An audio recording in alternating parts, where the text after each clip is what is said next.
Morning students. आज हम लोग पार्ट 2 पढ़ेंगे चैप्टर 3 का। टॉपिक है हमारा structure of a tooth. Topic क्या है हमारा? Structure of a tooth. अब स्ट्रक्चर ऑफ टूथ में यहाँ पे हम एक सिंगल जो दांत होता है उसके बारे में पढ़ेंगे कि इसका स्ट्रक्चर कैसा होता है। The portion of the teeth above the gum are called the crown. यानी कि मसूड़े के ऊपर जो गम्स होते हैं, मसूड़े के ठीक ऊपर जो पार्ट पाया जाता है, जो पोर्शन होता है टीथ का, उसको हम क्या कहते हैं? क्राउन। जो व्हाइट कलर का ऊपर सबसे बाहर की तरफ हमको दिखाई पड़ता है। और ठीक उसके नीचे यानी क्राउन के नीचे का जो पार्ट होता है जो कि गम्स में छुपा रहता है, अंदर रहता है उसके, उस पार्ट को हम क्या कहते हैं? रूट। क्या कहते हैं? रूट। तो देखिए बच्चों, it fixes the tooth firmly into the jaw bone.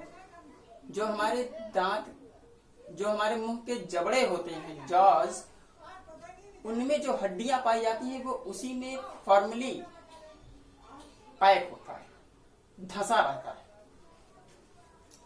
The outer covering of a tooth. हम दांत देखते हैं तो बहुत ही चमकदार और सफेद, बिल्कुल व्हाइट कलर का दिखाई पड़ता है। तो ये जो व्हाइट पार्ट होता है, सबसे बाहर का जो पार्ट होता है टीथ का, उसको हम क्या कहते हैं? इनेमल। क्राउन हमने बताया अभी आपको।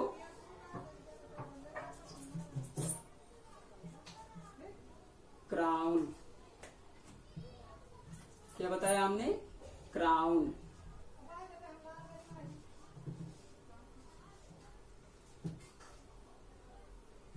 क्राउन हमने जो बताया ये है outer part of a tooth above the gum. Above the gum. Next है, हमने आपको बताया अभी रूट। रूट पाया जाता है कहां पे? Inside the gum. ओके। अभी हमने आपको एक पार्ट और बताया, कौन सा? इनेमल। इनेमल क्या होता है? ये सबसे आउटर लेयर होती है टीथ की। सबसे आउटर लेयर क्या होती है? Enamel. Outer layer of a tooth. ये outer layer of a tooth, इसको हम क्या कहते हैं? इनेमल। इनेमल ही हमारी बॉडी का सबसे हार्ड पार्ट होता है। हार्डेस्ट पार्ट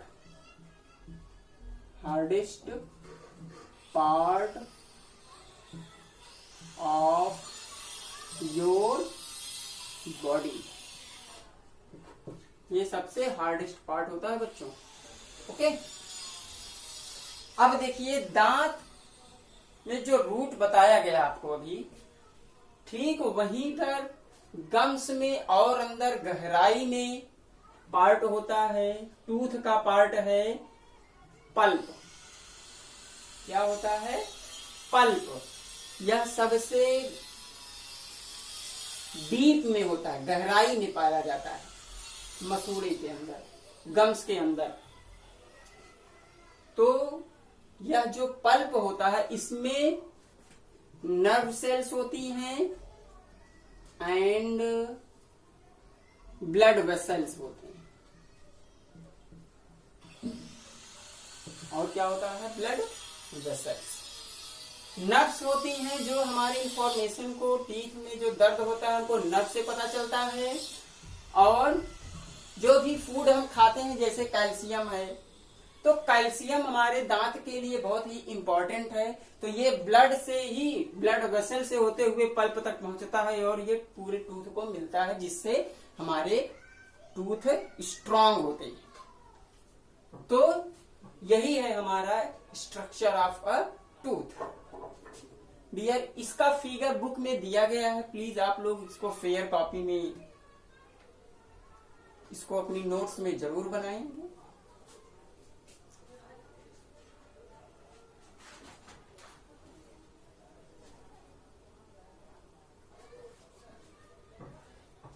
नेक्स्ट टॉपिक है प्रिवेंशन।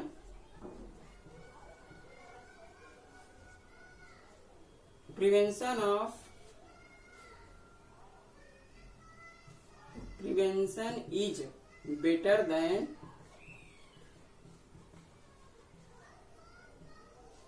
cure।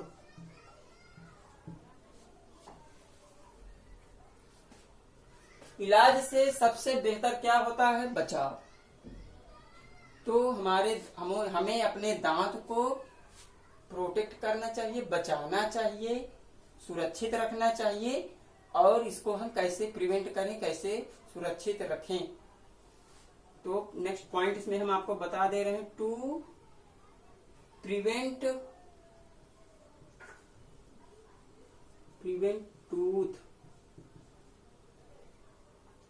डिके। डिके का मतलब होता है डियर सड़ना। डिके का मतलब सड़ जाना। तो सड़ना या खराब हो जाना। तो दांत जो हमारे खराब होते हैं, इनसे हम इनको कैसे बचाएं? बहुत सारी जो मीठी चीजें होती हैं जैसे chocolate, sticky edible things etcetera, it is avoid to take. Okay dear, यानी कि फर्स्ट पॉइंट में आ जाता है आपका चॉकलेट,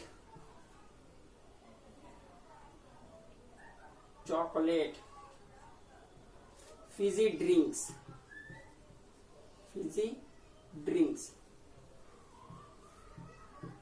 एटसेट्रा। इन सब को खाने पीने से हमको बचना चाहिए। क्योंकि जब हम कोई भी चीजें खाते हैं तो वो हमारे उनके छोटे से little bits stuck in our teeth, ये हमारी दांतों के बीच में फंस जाते हैं। और दांतों के बीच में जब फंसते हैं तो यहीं पर माइक्रोब्स ग्रो करते हैं, जर्म्स ग्रो करते हैं और प्रोड्यूस क्या करते हैं? एसिड। और क्या प्रोड्यूस करते हैं डियर? एसिड। और यह एसिड हमारे टूथ को थोड़ा थोड़ा करके खत्म कर देता है। खत्म करने का मतलब कि उसमें होल कर देता है, यानी उस होल को हम क्या कहते हैं? कैविटी बना देता है।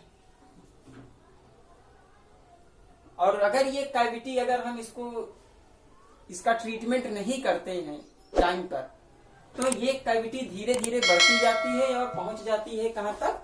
पल्प तक। और पल्प तक अगर ये पहुंच जाती है कैविटी, तो टीथ हमारे वहीं से टूटकर नीचे गिर जाते हैं। और जब एक बार परमानेंट टीथ टूट कर गिर जाता है तो उस प्लेस पर दोबारा नया टीथ ग्रो नहीं करता है। तो इसलिए इसको प्रॉपरली प्रिवेंट करना बहुत जरूरी है। ब्रश योर टीथ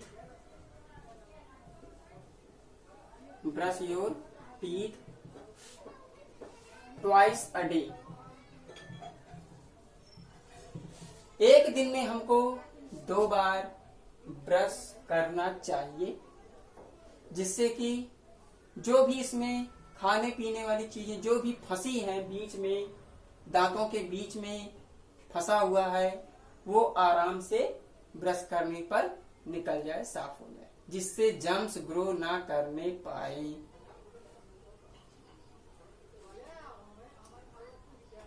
हमें मिल्क लेना चाहिए डेली, दूध पीना चाहिए, क्योंकि मिल्क से हमको कैल्शियम मिलता है और यह कैल्शियम हमारे टीथ को स्ट्रांग बनाता है। ओके डियर, अगर हमको थोड़ा सा भी प्रॉब्लम हो टीथ में तो तुरंत उनको डॉक्टर के पास, डेंटिस्ट के पास चेकअप करवाना चाहिए टाइमली। तो ये सारी चीजें हैं हमारे दांत के प्रिवेंशन के लिए।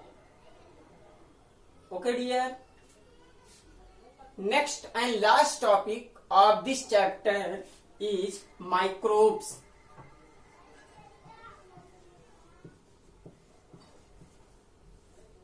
लास्ट टॉपिक क्या है हमारा? माइक्रोब्स. अब हम माइक्रोब्स के बारे में ध्यान से पढ़ेंगे. ओके डियर, माइक्रोब्स यहां पर आपको 4 टाइप्स का बताया गया है, जिसमें आपका कौन कौन सा है? बैक्टीरिया, फर्स्ट है आपका बैक्टीरिया, फंजाई, प्रोटोजोआ, और लास्ट में आता है आपका वायरसेस. तो जिसमें आपका फर्स्ट टॉपिक है बैक्टीरिया. फर्स्ट टॉपिक क्या हो जाता है हमारा? बैक्टीरिया. अब यहां पर देखेंगे बैक्टीरिया, माइक्रोब्स क्या होते हैं, पहले हम इनको समझेंगे. माइक्रो का मतलब होता है वेरी स्मॉल, बहुत छोटा. ऐसे लिविंग थिंग्स जो बहुत ही छोटे होते हैं, इतने छोटे होते हैं कि हम उनको नेकेड आई से नहीं देख सकते. ऐसे स्मॉल टिनी लिविंग थिंग्स को देखने के लिए एक डिवाइस की जरूरत पड़ती है, जिसको हम क्या कहते हैं? माइक्रोस्कोप. तो ऐसी चीजें जो माइक्रोस्कोप से देखी जा सकती हैं, लिविंग थिंग्स, उसको हम क्या कहते हैं? माइक्रोब्स. ओके डियर, तो बैक्टीरिया आपका बहुत ही टिनी लिविंग ऑर्गेनिज्म है, जिनको हम नेकेड आई से नहीं देख सकते. Bacteria found in everywhere, found in, या सभी जगह पाया जाता है. ओके डियर, बैक्टीरिया डिसीज काज भी करते हैं, जैसे फ्लू,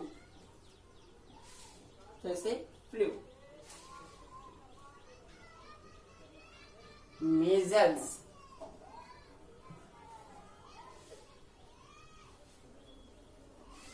मम्प्स, एटसेट्रा. ये ऐसी डिसीजेस हैं जो किससे होती हैं? बैक्टीरिया से. ओके डियर, अब इन्हीं बैक्टीरिया में कुछ ऐसे भी बैक्टीरिया पाए जाते हैं जो हमारे लिए बहुत ही इंपॉर्टेंट होते हैं, यूजफुल होते हैं. वो हमारे लिए हार्मफुल नहीं होते, जैसे ई कोलाई, जो कि ये हमारे लार्ज इंटेस्टाइन में पाया जाता है. यह कहां पाया जाता है? हमारे लार्ज इंटेस्टाइन में होता है. और यह बॉडी के अंदर विटामिन B12 को सिंथेसाइज करता है, प्रोड्यूस करता है. तो यह हमारे लिए इंपॉर्टेंट है. तो ऐसे बैक्टीरिया होते हैं जो यूजफुल बैक्टीरिया के अकॉर्डिंग आते हैं. ये किसमें हेल्प करते हैं?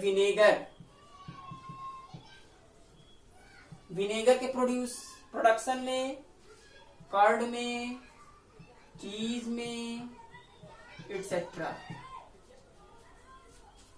Next topic is fungus.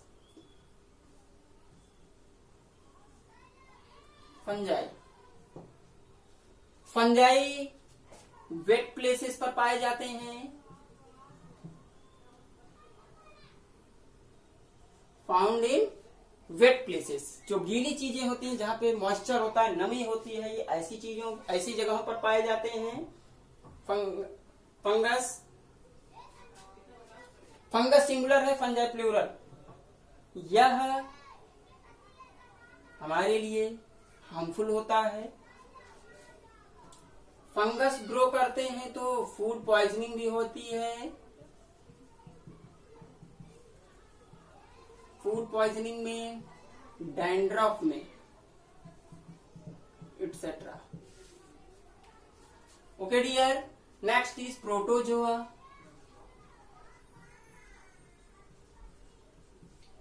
Protozoa water में पाए जाते हैं।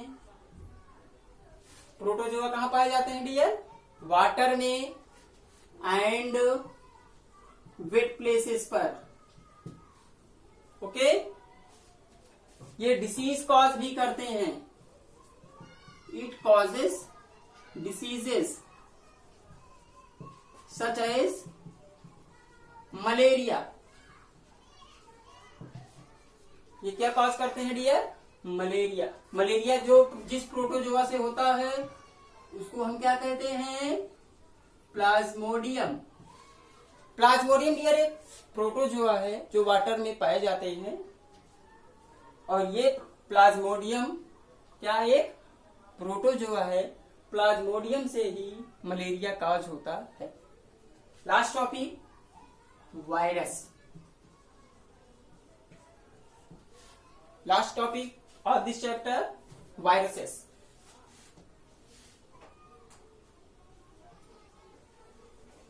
Smaller than these microbes. जितने भी आपको माइक्रोब्स बताए गए, इन सब से स्मॉल होते हैं आपके वायरसेस। वायरसेस से फीवर, कॉमन कोल्ड, कफ एटसेट्रा, ये सारी चीजें काज होती हैं। तो ये था डियर आपके माइक्रोब्स। यहाँ पे आपको माइक्रोब्स 4 ही बताया गया है, bacteria, fungi, protozoa and viruses. आप लोगों ने देखा ऐसे। अब यहाँ पे एक टॉपिक आता है आपका जम्स। जम्स क्या होते हैं? डिसीज कॉजिंग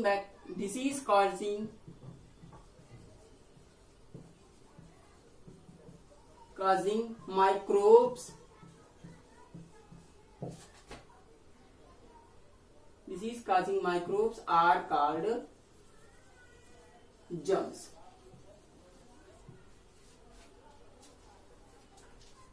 जम्स क्या होते हैं?